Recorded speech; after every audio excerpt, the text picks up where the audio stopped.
Hello again from my front porch. I am back. Yes, it's been actually a while since I was able to sit here on the front porch. I find that is becoming a constant theme of things that I say. But fortunately, knock on wood, I get to stay here for at least a couple of weeks before I have to go somewhere. But I don't know. We'll see. Anything can happen. Anything can change. But for right now, I am here, and I got to tell you, now that my traveling has really picked back up to normal, the normal levels of what it had been previously, I am discovering that during the pandemic time, what limited traveling I was doing was different, not only because of the precautions that were in place, but also because it was just people were more aware of things. Well, first of all, there weren't as many people traveling, period. But also, it just seemed that people were more aware of one another, and they were more conscious or conscientious of one another, whatever you want to say. And I've noticed that seems to have gone away now that we are, getting back to normal. I'm not sure it's such a good thing. In fact, I might do another episode about that very topic, about whether getting back to normal is good or not. But for now, I just want to focus on the travel stuff because I had some experiences here recently that just really boggled my mind. No, not boggled my mind. That's strong, but just I was a little. It was a little surprising at how quickly we had devolved back to these kind of things, it's like I was this is gonna make me sound all snobby, but I like to fly first class when I can, and it's not like, oh, I deserve to be in first class. It's just comfy, and frankly, because the airlines are still operating under COVID conditions, if you're on the plane, you oftentimes don't get any kind of a snack or a beverage if you're farther back in the plane, or if you do, you don't get it until halfway through the flight or something. Whereas if you're sitting in first class, you're getting beverage right away, and you can have multiple of them. You're served a snack. You can have multiple of those too. It's all free. It's all paid for in your first class. And so what I will often do is I'll buy my airline ticket through my company, through the channels that we do. We can't buy first class tickets through that system, and that's okay. But so I'll buy my regular ticket like I would, but then a lot of times there's an opportunity where I can personally pay a little bit more and upgrade it to a first class seat. And so, I now just sort of standardly do that. Now, there have been a few times where they've told me that to upgrade it's like this outrageous price tag, like, $380 for this. And I'm like, it's not worth that much to me. so then I cheap out on it. But where it's, affordable, where it's not that big of a financial inconvenience, yeah, sure, I'll pop the few extra bucks so I can have a little more room, a little more space, a little more comfort of the amenities, blah blah blah blah blah blah. But anyway, there is a mentality, the assumption. People have this idea about, well, those people that sit in first class, they just think they're all that.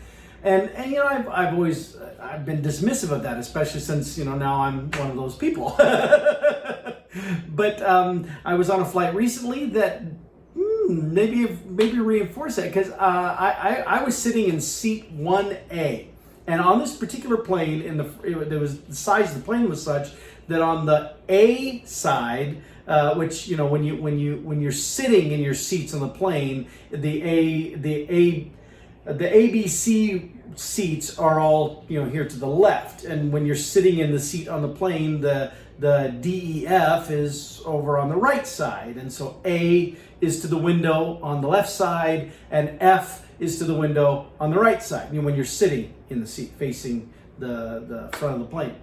And so I was in 1A, and on this particular plane, the A side, there was only one first class seat. It was just one seat. And then the other side had two seats in the aisle going down the middle. And so I'm just solo, lone me, sitting there in seat 1A, which is the A row is actually not desirable because there's nowhere to put your stuff under the seat in front of you. So if you, because you take on one personal item and one item that can one thing that can go under the seat and one thing that can go overhead. That's basically what they're looking for. Well, when you're sitting in row A, whatever you take on the plane, all of it has to go overhead, and so you have to make sure that it all fits up there. So it's kind of a nuisance in that way. But so I'm in 1A, and the flight attendant and the gate agent, they start coming and they're standing there at the front because, again, I'm in 1A, so I'm right up by the very front. I can hear everything that they're saying, and they're there, and they're trying to figure out what's going on with seating stuff here because over on the other side where there's two seats, hardly anybody is where they're supposed to be because for whatever reason, these people, they all booked seats that weren't next to each other. And I don't know, maybe they all did the upgrade thing too, and so in the upgrades they got moved. I don't know. That wasn't the impression that I got. The impression I got was these people had all booked seats and that apparently didn't pay attention to what they were booking because you had like a husband and a wife where they were sitting in the seat one behind the other, in the row behind them, as opposed to next to each other. There was a father and his son that I think that was an upgrade situation. And the son got one of the seats in the A row, the F, over by the other window, and the dad was put in the 3 or 4 rows back on the A side. So like opposite corners of each other in the first class. And there was at least one other duo situation. I don't remember what it was, but these people had all taken it on themselves when they got on the plane to just sit where they wanted to. The husband and wife just decided to sit next to each other. The father and son decided, the father decided he was going to sit up in that A row next to his son. And so then, of course, the problem is the other people coming on that have these seats, they're like, wait, you're in my seat. And if it's just a one-off person, maybe you can juggle and you can shuffle around. But when you've got multiple duos that are doing this, then there's all of this, well, no, you need to move it, you need to, and so then the flight attendant is coming in and the gate agent is coming down and they're holding up all of the loading of the other passengers because you've got these first class people who think that they, just have the right to be able to just move their seat, choose whatever they want. Now I will say this. To me, it makes total sense that these people would sit by each other, and in the greater scheme of things, as long as it shouldn't matter where you're shuffling around. And if they would have asked me if I would have moved to accommodate, to allow some of this, I would have. I mean, still within the first class area because again, I had paid extra for that, so I wouldn't have moved out of first class for that. But I mean, I would have moved farther back. I wouldn't have stayed. But in seat 1A, nobody wants that seat. You got to be really desperate because I mean, you get the amenities of first class, but you're up there in the front corner. That's it, but so nobody. I just got to watch the show, and nobody asked for me to move, but I would have. But then it seemed like we had everything worked out. We, meaning they, watching, had everything worked out, except there was this one guy who's supposed to be sitting across the aisle from me. Remember, I'm in 1A, so he'd have been in. He would have been in 1D probably. Would have been his seat number, and he's supposed to be there. Well, the father son wanted to sit there, and so the flight attendant says to this guy that this guy, when he came on, he couldn't sit in his seat because the dad, well, the son was there, and so he had to sit in the 4 rows back where the dad was supposed to be. And so I heard the flight attendant ask this guy, is this okay for you to sit here in this seat here? And he said, I heard him say, no, it is not acceptable. Okay, so he came. He out of this whole group, everybody was presumptuous in sitting where they wanted to sit, but everybody was okay with rearranging the way that they did so that people could sit by each other, except this one guy. He's like, nope, nope. I want to sit in the seat that I'm supposed to be in. I want to sit up there. And so I even at that point I did offer, because one guy, he wants to sit up in row A maybe he wants to open his laptop and have lots of room. I don't know. I offered to switch with him. I offered to go with the 4 rows back and let him have my seat on my side. But no, he insisted that he had bought that seat and he wanted that seat. So again, nobody else is getting on the plane yet because we're sorting this out. And this Mr. Belligerent, he's like, this is my seat. It's a first class seat, just like the one 4 rows back. But he's like, no, this is my seat. This is my seat. And so he winds up sitting there, and the dad then opts to take his son's seat and have his son sit in the individual one 4 rows back, rather than having his son awkwardly sitting next to Mr. Belligerent guy. I had at that point thought about switching with him and letting him sit on my side, and I would sit next to Mr. Belligerent guy. But then I was like, I don't want to sit next to him either. I don't have to. I'm not part of this. So I like having an because I just did not understand what's the big deal. But apparently for him, it was a big deal. But so it's like, wow. I honestly, I never saw anything like that happen while we were doing all the pandemic stuff. Everybody was much more cooperative, much more. Now, I also didn't see that much musical chairs in the seats either. That was just so bizarre. But it happened, and finally they got the dust settled, and then they let everybody else come on the plane. But I was like, wow, that is nuts. That is so nuts. But equally nuts, I was in Chicago for a connecting flight, and there was bad weather. There was rain and thunderstorms in the area, and apparently it had been really bad earlier in the day. I flew up from Florida, and it was actually when the hurricane, or the tropical storm Elsa, was all doing her thing down in Florida, up the East Coast. And somehow I flew out of Florida just fine and into Chicago, and yet by the time I'm in Chicago, they're now delaying, even canceling some flights back into Florida because of this stuff. So how I got out, I don't know, but I did, and I was thankful. But there's this flight that actually was going to Ohio. And it had supposed to have been taken off earlier in the day, and it had been postponed, or maybe it even got delayed or rescheduled, I don't know. But it had been several hours at this point, because they were waiting in the same waiting area where I'm supposed to be waiting for my connecting flight back to Des Moines, which incidentally ultimately did get moved to another gate, not far away, but it did get moved to another gate.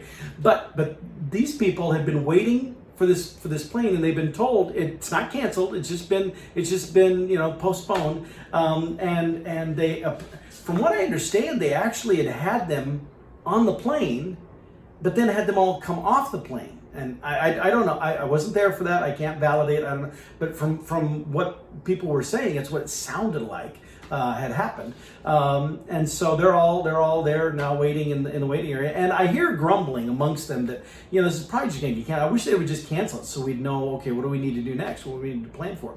And so we're waiting, and the gate agent, to his credit, he keeps coming out. He walks down and talks to the pilots and stuff in the plane, and he walks back up, and then he would report whatever was going on. He seemed very open and honest about stuff. I compliment him for that. But he came back and he said, well, folks, the problem is that the pilots are trying to, they think they've come up with a flight plan that could route them around the bad weather that's going on, and they could loop in and still get you there. It'd be a little longer flight out and around, but they could do that. The problem is they can't get the FAA to approve the flight.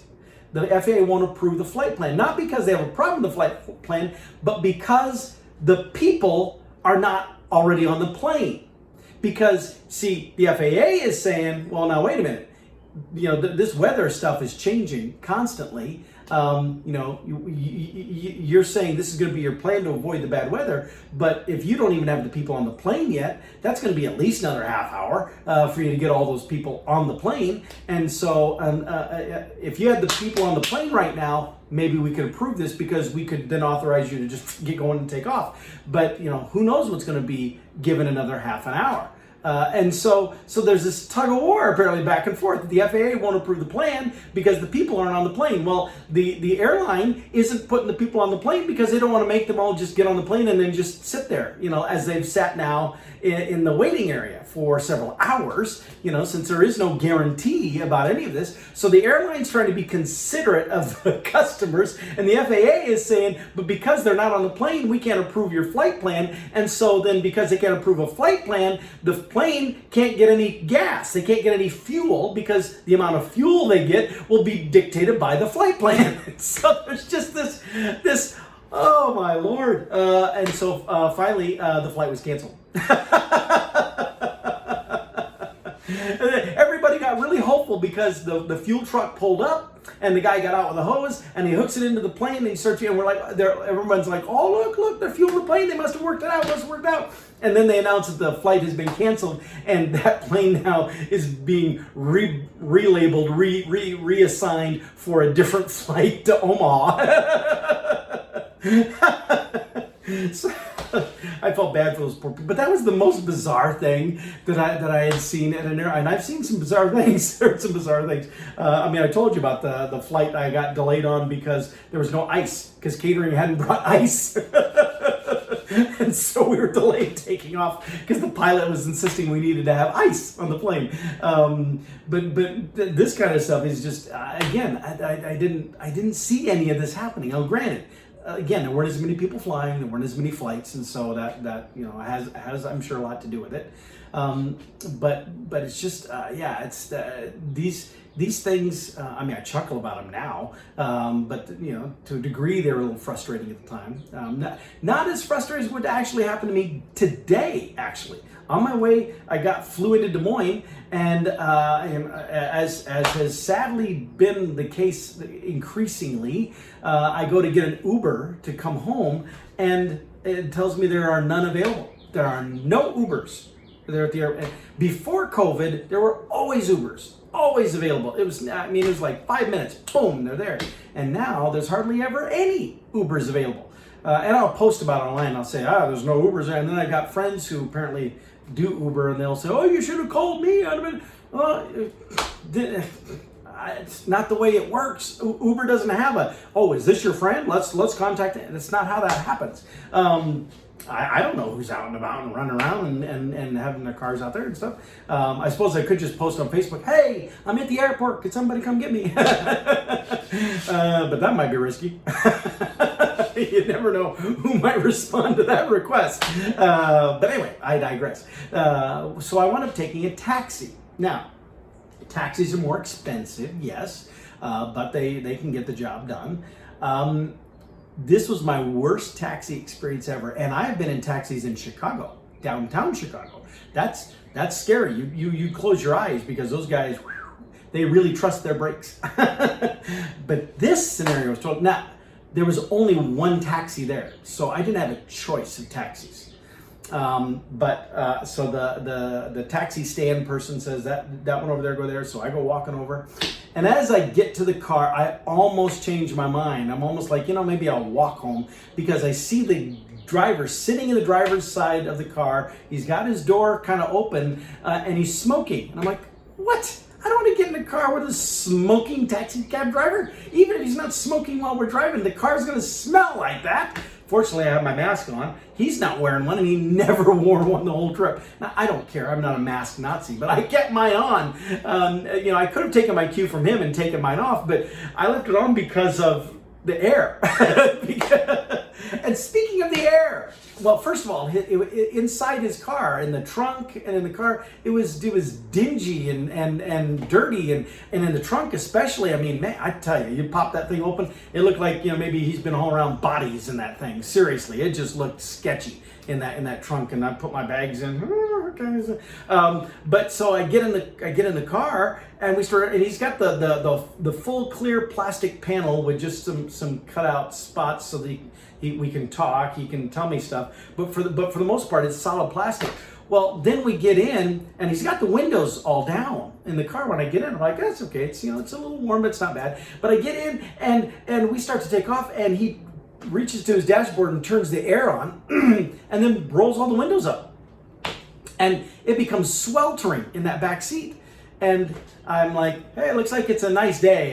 Just being, trying to be coy about it. Looks like it's a nice day. And I roll my window down, and I kid you not, this guy from the front, he rolls my window back up and says, I have the air on. Okay, whatever. I'm roasted back here, buddy. But so he apparently does clue into that much at least, and he turns the air up. I hear it turn way up in the fan blowing. But you know how much of that comes back to me through that clear acrylic shield? Like about this much. And so he's probably freezing like an ice cube up in the front seat. Meanwhile, I'm sitting in the back seat going, whew, and apparently I can't roll the windows down on the ride I'm paying for. And we go ripping down the road. And I say ripping down the road, I'm not exaggerating. This guy had the lead foot of all lead foots. He really should probably be driving in Chicago where it was. And this man had road rage. Seriously, I have never been in an Uber or a taxi before with a driver who had that much road rage. Tailgating people and honking and ripping around them and swearing up a storm. I was like, oh my God. I mean, seriously, I was half tempted to have him just pull over and let me out here. I'll take my chances somehow from this point here. But I was like, no, in for a penny, in for a pound.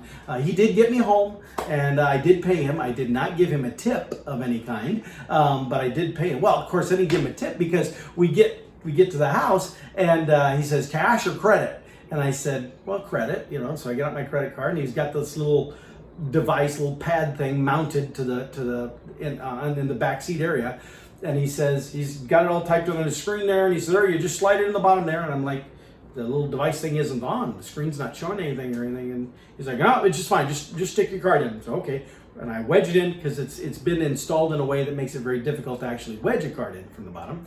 But I wedge it in, and nothing happens. And the screen didn't light up or nothing. He says, you have to put the card in. And I said, I did put the card in. It's not showing up. He's like, no, it says here it's on. And there's a little power button on the front.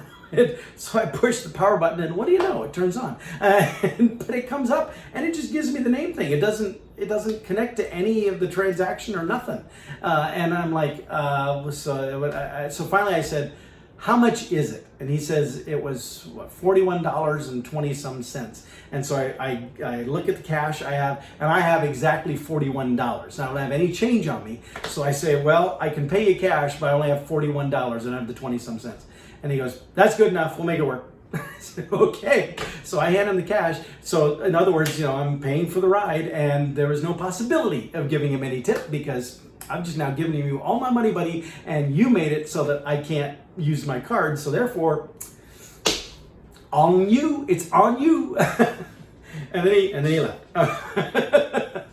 But Lordy, again, these are all experiences from like just within the last couple of weeks. The airports are filling up with people. And it used to be during the pandemic that people were staying out of each other's way, trying to avoid. They don't care now. They just, the cliche bumping shoulders, walking around with bags and smacking at people, standing out in the middle of the congregating large groups out in the middle of the walkway so that they create these little narrow spots for people to pass through. They're trying to get to the gates. Really annoying, by the way. But all of this was stuff that used to happen before the pandemic, stopped happening during the pandemic, and now normal apparently means, look what's back. Rudeness. Rudeness, thoughtlessness, selfishness, and just downright yuck. I was trying to think of a good word. That was the best one that came to mind.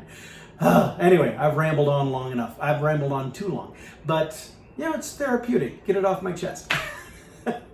All right, well, I'm actually taking some time here this evening to not do work stuff, to not do anything, because I do have a pile of work stuff I still have to do, and I'll probably be working on this weekend. Thankfully, Lisa and Sophia are still down in Florida visiting her mom, so I won't have any issue with not hanging out with them this weekend because I'm probably going to be doing a lot of work here. But tonight I'm working on a couple of craft projects, but a couple of little things I've been meaning to try to work on and get fixed up here at the house and inside. And so I'm working on those tonight. I had to slap a coat of paint on something, and so it's in there drying right now, and it might all be dry now. I guess I better go check. So with that, I'll let you go, and I'll see you all next time from my front porch.